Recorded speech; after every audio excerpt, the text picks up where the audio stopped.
Hello, myself Anita Singh. In this video, let us know something about figures of speech. A figure of speech expresses an idea, a thought with words which has meanings beyond their literal ones.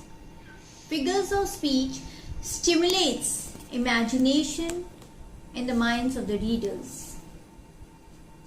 We readers get a mental picture of words in our mind. So now let us talk about some of the figures of speech.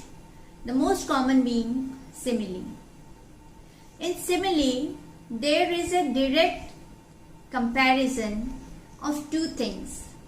With words we use while comparing in simile are as, like, so.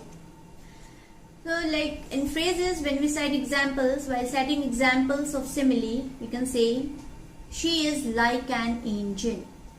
So we are comparing she with an angel, but there is one thing in common, which is beauty. She is like an angel.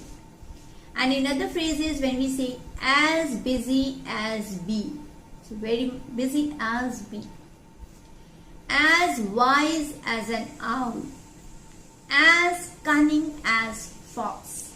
And when we say he is as brave as a lion, so the common thing when we are making comparison between two things, there should be one thing in common.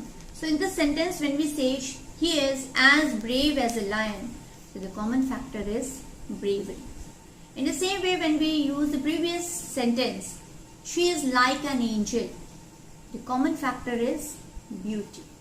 So while we are using simile, the readers are having a picture in their mind. As brave as a lion, as busy as a bee, as cunning as a fox. So we are making comparison between two things by using words such as, like. Poetic language is figurative.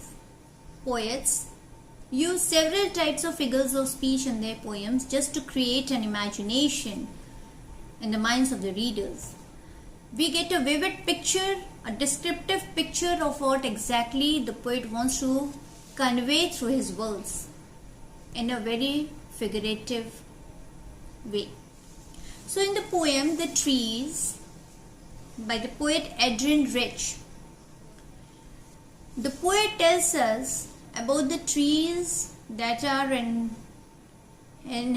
planted in his house. Those are indoors, and the trees and the plants, they want to come out from the boundaries of his house and be amidst nature to meet the other plants in the forest. So in a very poetic language, he has used a figure of speech, simile. In these lines, just see how he has described. He uses the line, long cramped boughs shuffling under the roof like newly discharged patients.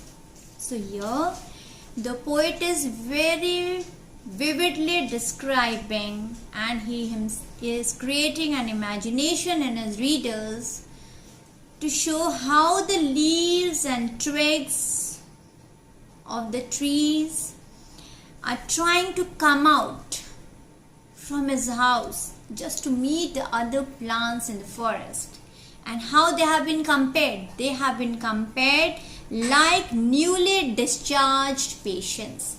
So we get an image, a clear image is coming in front of our mind, that how a discharged patient longs to go out of the hospital door just to meet the outer world. In the same way, the leaves and the twigs of the plants of his house wants to go and meet nature. So this is a simile. He has used the word under the roof likely newly discharged patients. So in simile, there is a direct comparison of two things by using words like, so, as. Thank you.